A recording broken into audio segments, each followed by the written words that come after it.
ओम शांति। सभी भाइयों और बहनों को आज की मुरली है 29/3/2025। मीठे बच्चे, तुम्हें ज्ञान से अच्छी जागृति आई है। तुम अपने 84 जन्म को निराकार और साकार बाप को जानते हो। तुम्हारा भटकना बंद हुआ।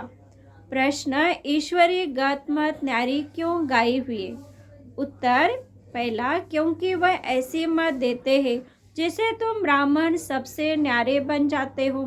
तुम सबकी एक मत हो जाती है। दूसरा, ईश्वरीय जो सबकी सद्गति करते हैं, पुजारी से पूज्य बनाते हैं, इसलिए उनकी गत मत न्यारी है जिसे तुम बच्चों के सिवाय कोई समझ नहीं सकता। धारणा के लिए मुख्य सार, पहला पॉइंट, रचयिता और रचना का ज्ञान सिमरन कर सदा हर्षित रहना है। याद की यात्रा से अपने पुराने सब कर्म बंधन काट कर्मातीत अवस्था बनानी है।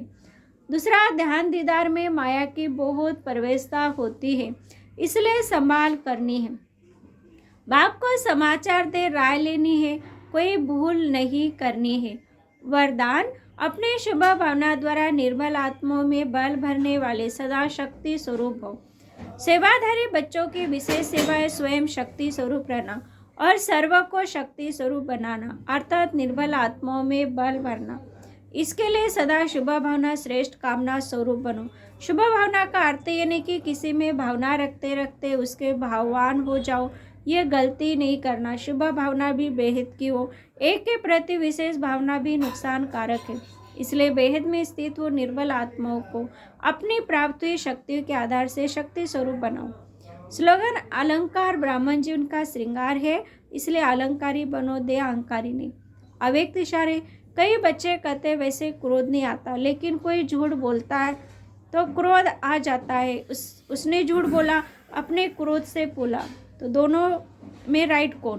कई चतुर ऐसे कहते हम क्रोध नहीं करते हैं, हमारा आवाज़ ही बड़ा है, आवाज़ ही ऐसा तेज है। इसलिए जब साइंस के साधनों से आवाज़ को कम और ज़्यादा कर सकते हैं, तो क्या साइलेंस के पावर से अपने आवाज़ की गति को धीमी या तेज नहीं कर सकते हो? ओम शांति।